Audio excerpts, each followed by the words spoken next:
Toi, je vais te dire deux mots.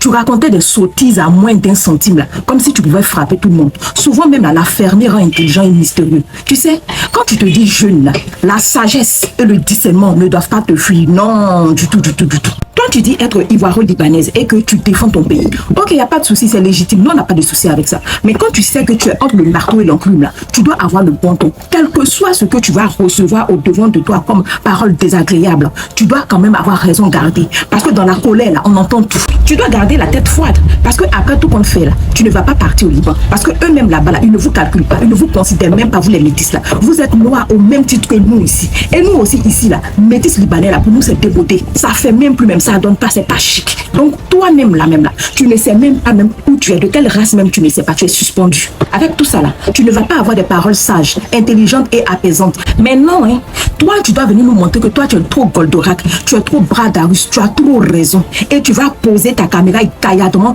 tu vas insulter les Ivoiriens, tu vas les dénigrer. Quand il y a eu une autre crise ici là, tu nous as vu prendre convoi pour aller là-bas.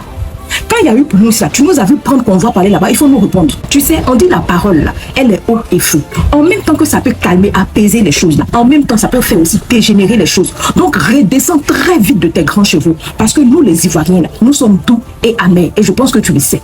Va te renseigner sur l'histoire de Asset Kotoko. Pour une simple histoire de ballon, c'est que les Ghanéens ont montré aux Ivoiriens, mais la riposte ici a été très fatale. Malgré que le président Oufouette soit sorti pour demander au peuple de se calmer, mais le peuple n'avait pas doré. C'est qu'ils ont montré aux Ghanéens. Aujourd'hui, là, ça a maintenu le respect entre les Ghanéens et les Ivoiriens. Et même Yodé et Siro, à l'époque, on les appelait les poussins chocs. Ils ont même eu à chanter ça. Donc, arrêtez vos histoires là. Et puis, il faut te calmer un peu. Il faut te calmer. Une chose est sûre là. Nous sommes assis et puis on vous regarde. Tout dépend de vous. Vous allez me taguer le général Makosso. Taguez-moi le général Makosso.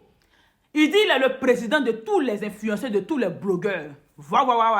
Il est le président de tous les influenceurs ivoiriens. Famille, la vidéo là, vous allez partager.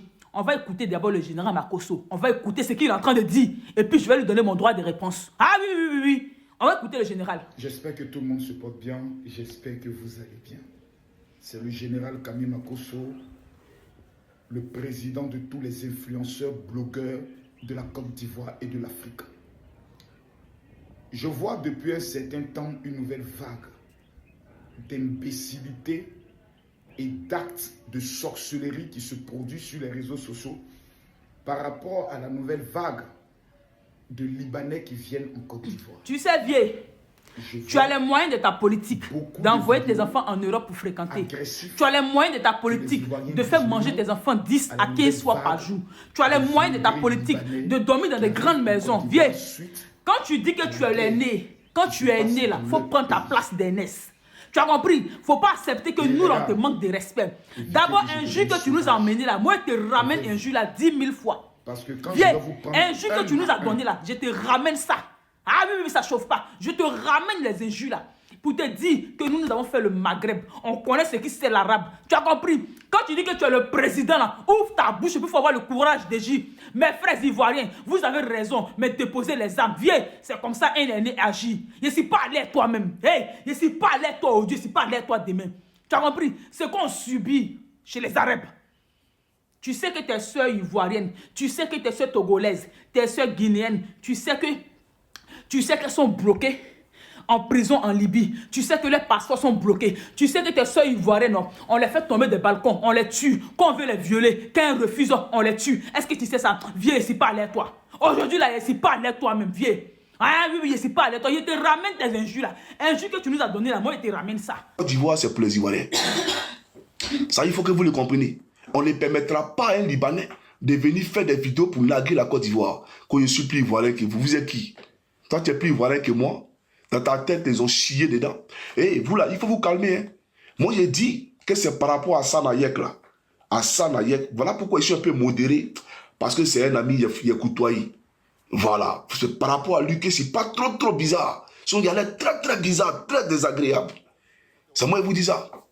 Voilà. Et je dis à tous les Ivoiriens, ce n'est pas une question de politique. Il s'agit d'une question de faire promouvoir notre sentiment national, c'est-à-dire la conservation de notre identité culturelle et nationale. C'est le combat que nous sommes en train de faire valoir aujourd'hui.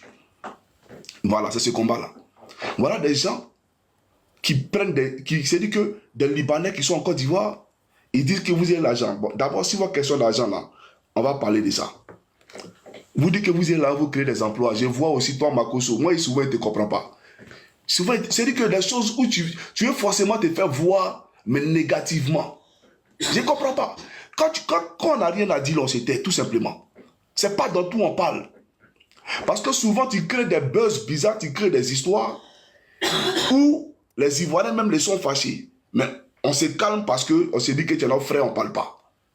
Mais quand les Ivoiriens sont énervés, il ne faut pas venir faut pas venir faire ça là. C'est pas bon. Quand on n'a rien à dire, on se tait tout simplement. On parle de notre pays, non, il crée emploi. Il crée quel emploi? Que les Ivoiriens ne créent pas emploi. Tu es sérieux là de dire ça, Magozo? Tu es sérieux de dire que nous, on ne crée pas emploi en Côte d'Ivoire? Les Libanais, comment on appelle ça? Les centres commerciaux en Côte d'Ivoire, d'après eux, les malls et autres là. Mais, comment on appelle ça? Les clients là, c'est qui? Leurs clients là quittent au Liban pour venir acheter leurs produits. Si nous on décide de boycotter tout ce qui est libanais aujourd'hui là, c'est quel pouvoir d'achat ils auront? Ils auront quel pouvoir d'achat? On peut essayer. On lance un mot d'ordre de boycott de tous les artistes libanais. S'ils n'ont pas fait rang pour venir demander pardon au président Ouattara pour parler de réconciliation, c'est qu'on n'a qu'à essayer, vous allez voir. Les premiers consommateurs des Libanais, les premiers consommateurs sont les Ivoiriens. C'est nous qui payons leurs produits. La zone industrielle, là, quand ils fabriquent leurs produits, savons, etc., là, ils ne vendent pas ailleurs. Ils n'exportent pas ça parce que les Français vont acheter déjà là. Vous pensez que les Français, eux, ils s'approvisionnent à partir de ce qui est consommé, produit en Afrique,